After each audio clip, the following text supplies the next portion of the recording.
现在我们来到了海军博物馆的第3展厅。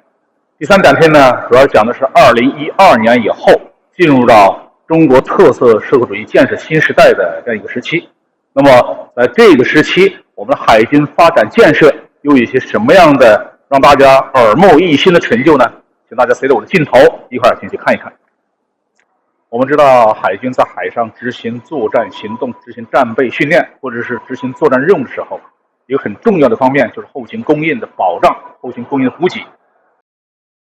展台上面呢，展示了单兵自热食品、压缩干粮、巧克力、舰艇救生食品，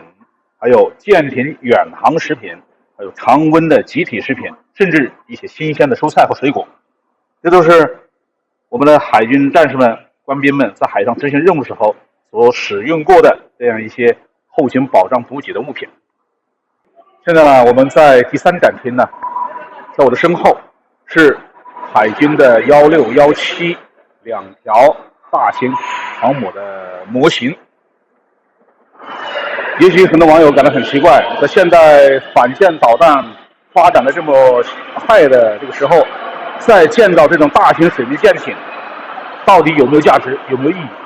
那么在这里啊，我要很肯定的告诉各位网友，在中国，今天的中国海军装备航母是绝对有意义的，因为我们还有台湾没有收回，我们还有南海的问题没有解决。那如果我们要解决台湾问题、解决南海问题，就必须要有航母这样的大型水面战舰。只有我们具备了像辽宁舰、山东舰、福建舰，将来我们还要造更大的、还要造核动力的航母，我们才能够确保我们祖国的领土的平衡，才能确保我们的海洋权益不会受到别人的侵犯。那海军为什么要发展航母？是因为航母实际上它的主要的战斗力体现在舰载航空兵上，也就是在舰艇上面摆了这么多的作战飞机。航母本身就相当于空军在地面作战的基地，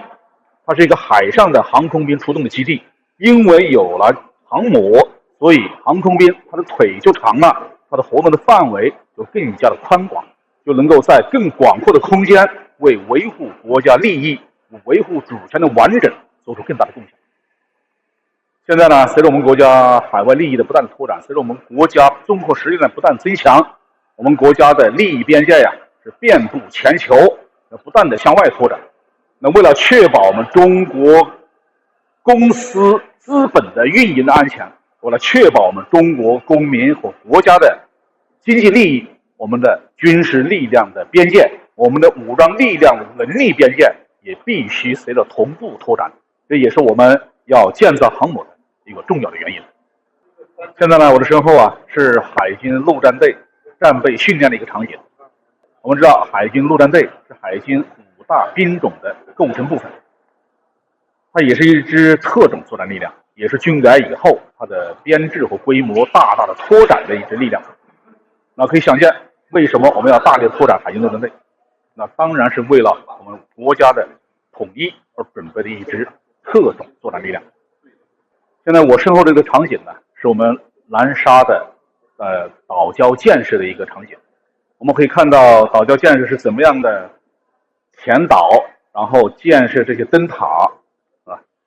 因为南海呢，它的环境比较特殊，它大多数的都是在海底火山一个火山口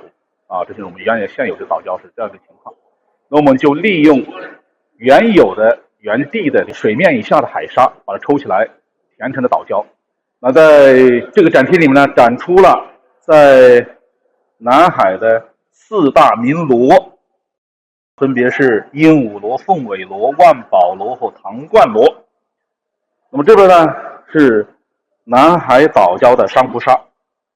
也就是说我们在南海填的那么多岛都是这样的一些珊瑚沙来把它填起来的。那么这边呢是我们在南沙填岛建设时候建设港口所用到的扭王字块的模型，这主要是防止海浪冲击，固定我们港口的这个岸线的一个工程设施。南海岛礁的建设是我们在南沙的战场建设和保障设施大为改观，为我们进一步的巩固和维护我们在南海的权益打下了坚实的物质基础。我们明显的感受到2017年之前，还有一些国家，还有一些东南亚的国家，还有一些南海周边的国家，在美国的怂恿鼓捣下，还对我们在南海的这个权益唧唧歪歪。但是自从我们在南沙的岛礁全部建设完毕以后，再也没有人说话了。